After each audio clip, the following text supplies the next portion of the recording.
السلام عليكم ورحمة الله تعالى وبركاته. اليوم جبنا لكم مقروط المقلاة، يجي معسل مرمل، يجي كما راكم تشاهدوا الشكل يجي جميل ما شاء الله. والمذاق ما نحكي لكمش.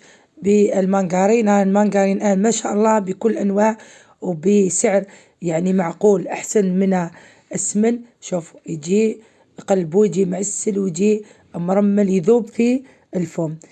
لأول مرة يزور القناة يشترك في القناة ويفعل زر الجرس ليصلكم كل جديد، وما تنساوش الضغط على زر لايك وبدعاوي الخير كما العادة. إذا نروحوا للمقادير. هنا علبة المانجارين اللي راح نستعملوها نكون درناها فوق النار ذوب. نحطوا السميد الخاشن، أنا استعملت هنا السميد مولا لأن اللون تاعها الحمراء بومبي، لازم يكون 3 كيلات يكونوا بومبي. إذا شوفوا بهذا الشكل نعمرهم يكونوا مملوئين مقبقبين كما كنت تشاهدوا. اذا دايرين القبة هذيك. اذا نكملوا 3 قلنا كيلات يعني مقبين كما كنت تشاهدوا، اذا مملوئين فوق الحد تاع المانجارين نفرخهم. وانا من الجهة اخرى المانجارين هذه انا كنت ذوبتها فوق النار. ندير كذلك جمغارف صغار ملح، الكمية هذه راح ندير قلت 2 مغارف صغار تاع الملح، هملك تاع القهوة الكبيرة هذيك 2 مغارف ممسوحين. وبعد ذلك هاي المارجرين ذوبتها، وراح نحط العلبة تاع المارجرين، لازم أن نملأها إلى غاية يكون الخط تاعها التحتاني.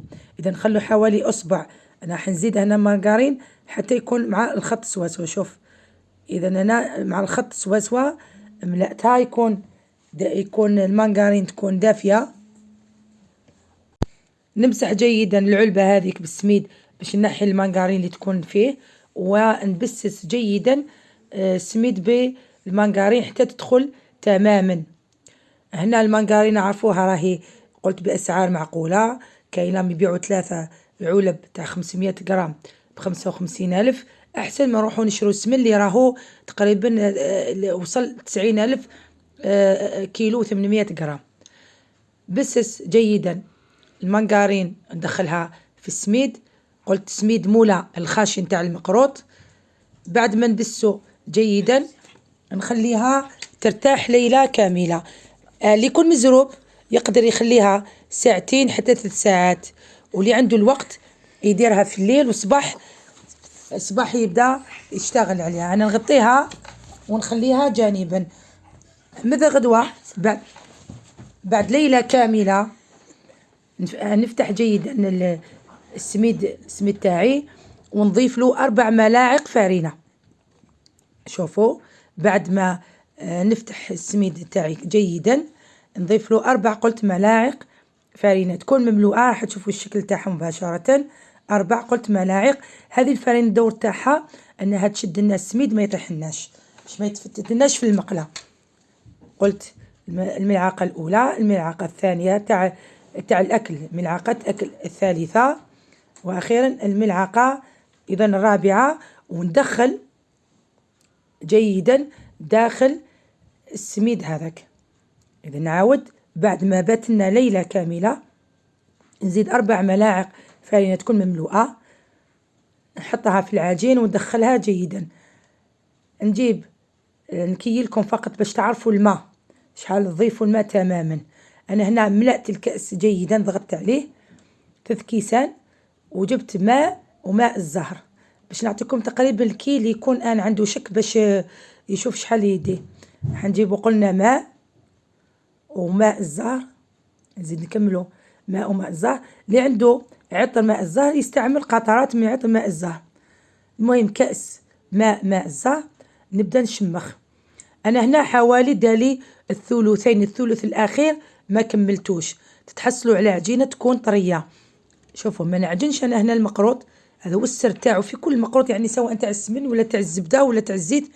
أنا ما نعجنوش، فقط بصبعتي فقط ندور حتى نحس بلي العجينة طرات ولا طرية. كي تشوفوها طرات ما تخافوهاش. شوفوا أنا هنا تكون المادة هذيك العلك تاعها باش يشد العجين فيما بعد. شفتوه خلط في هذه المرحلة، خليه يتشرب. هنا معلول نقولوها وطري بزاف، لكن بعد ما نخلوه غير ما دقيقة ولا الآخر يعاود نلقاو سميد شرب، لأنه قلنا سميد خاشن. الجهة أخرى أنا وجدت الغرس اللي هو يعني نحيت له، شوفوا شحال بقى تقريبا الربع يعني تاع الماء اللي بقى لي، ماشي حاجة كبيرة. بعد دقيقة فقط لقيته تشرب. هنا الغرس كنت خدمته، درت له شوية قرفة، شوية ماء الزهر، وشوية زيت، وعجنته ودرته كريات كما كنت تشاهدوه. أنا هنا الحجم راح يتحكم فيه الطابع تاعنا نستعملوه تاع المقروط. إذا المول اللي حتستعملوه هو اللي يتحكم لكم في العجين تاعنا. المهم ارتفاع تاعو 1 سنتيم، ما تفوتوش 1 سنتيم الارتفاع تاع المقروط، خاطرهم يجو دائري، مربع، قلوبة، أشكال وأنواع ليمول تاع المقروط. المهم لما ديروا الحجم ديروه ما يفوتش 1 سنتيم باش يجيكم الشكل جميل. أنا هنا راح نطبع بهذا الشكل، شوفوا، ونحطهم شكل يجي ما شاء الله كما راكم تشاهدوا. لما ندير قسم مقلاة نحط مباشرة الزيت، نشوفها بدات سخنت للغليان، نبدأ نحطها. بعد ما نكمل كمية، قلت قسم مقلاة، شوفوا هنا استعملت قسم مقلاة، ترفدي المقلاة تاعي حوالي 12 حبة. مباشرة تكون الزيت سخونة، نبدأ نحط فيها الزيت. لازم تغطي المقروط بعد ما نحطوه كامل، لازم يتغطى لنا بالزيت، لأنه هذا المقروط أنا مش راح نقلبه، لأنه كل ما نقلبوا المقروط راح يطيح لنا في المقلاة. أنا نملأ المقروط تاعي على نار تكون متوسطة، ما تخافوش قلب تاعها، راهو عبارة عن غرس. الغرس ما خافوش يكون خضر، راح يطيبوا كامل الجوانب، وما خافوش قلنا يكون خضر، لهذيك قلت لازم تكون نار متوسطة. بعد ما يعطينا اللون الذهبي راكم تشاهدوا فيه، مباشرة نحوه من المقلاة ونحطوه نطفيوه في العسيلة تاعنا. أنا العسيلة تقدروا تشروا نونورس ولا الشام، وكما تقدروا تخدموها في البيت. أنا درت فيديو مقبل كيفية يعني صناعة العسيلة، انتم آن أحرار. أنا هنا طيبتها، كنت وجدتها في البيت، نعرفوا احنا سهلة، يعني سهلة جدا بالنسبة الثمن تاعها غالي العسيلة. شوفوا العسيلة ثقيلة، كنت أنا طيبت مقبل، قلت العسيلة راهي ثقيلة. نخليه يتشرب حتى نزيد ندير نصنع المقلة الثانية.